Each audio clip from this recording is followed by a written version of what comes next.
सहज ही अपनी ओर हम चले वतन की ओर।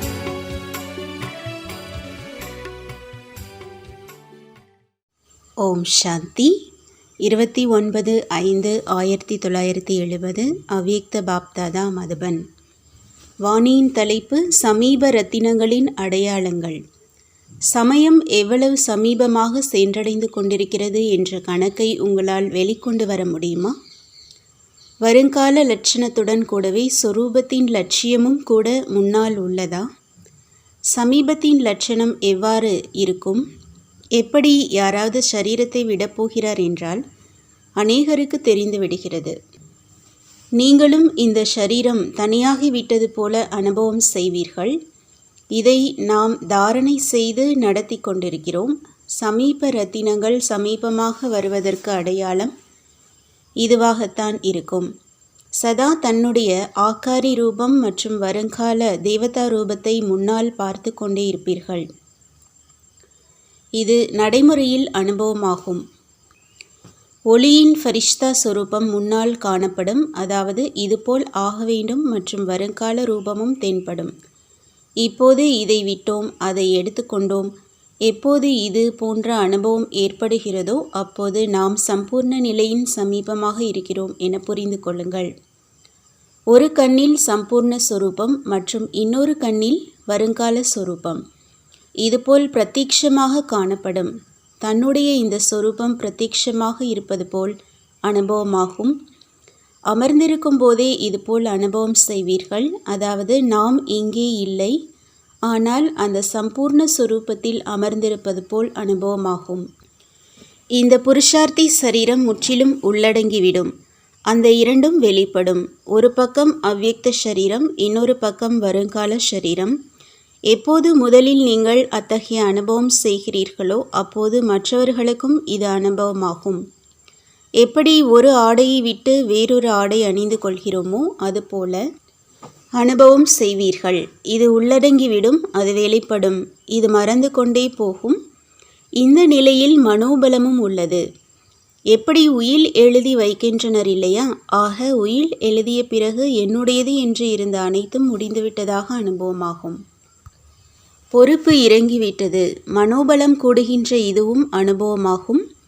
அனைத்தையுமே உயில் எழுதிவிட்டோம். சங்கல்பங்களோடு கூடவே அனைத்தும் உயில் ஆகிவிட வேண்டும்.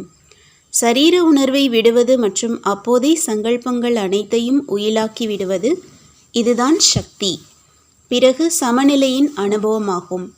சமநிலை மற்றும் சம்பூர்ண நிலை இரண்டும் ஒன்றுதான்.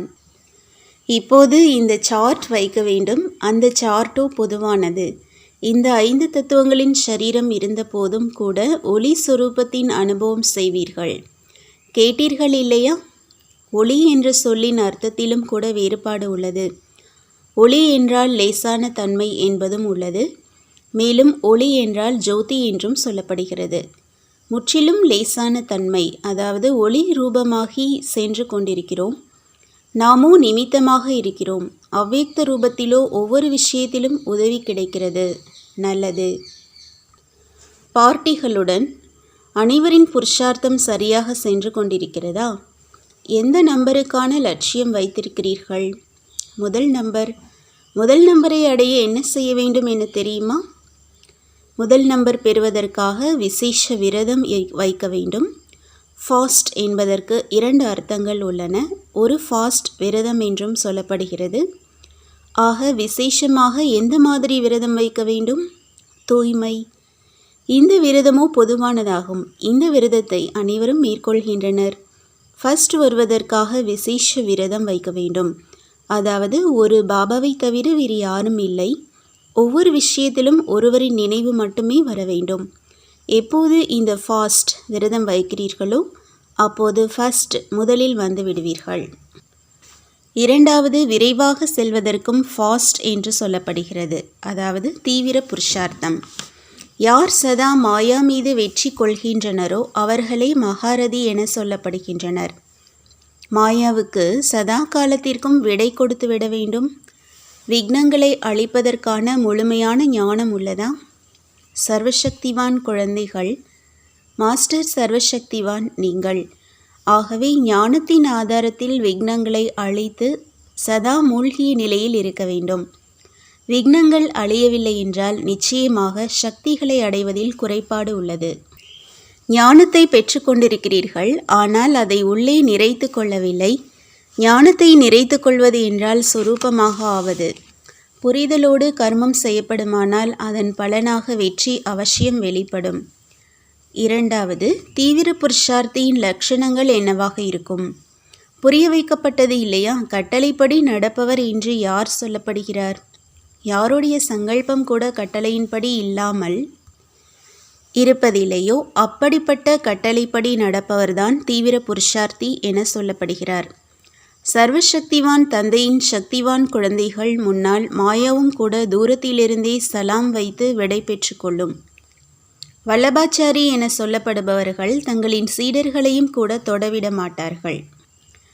தொடக்கூடாதவர்கள் தொட்டுவிட்டால் குளித்து சுத்தம் செய்து கொள்வார்கள். இங்கேயும் கூட ஞான ஸ்நானம் செய்து அந்த மாதிரி சக்தியை தாரணை செய்யுங்கள். தொடக்கூடாதவர்கள் பக்கத்திலேயே வரக்கூடாது. மாயா என்பதும் என்ன? தீண்டத்தகாதது. நல்லது. ஓம் சாந்தி.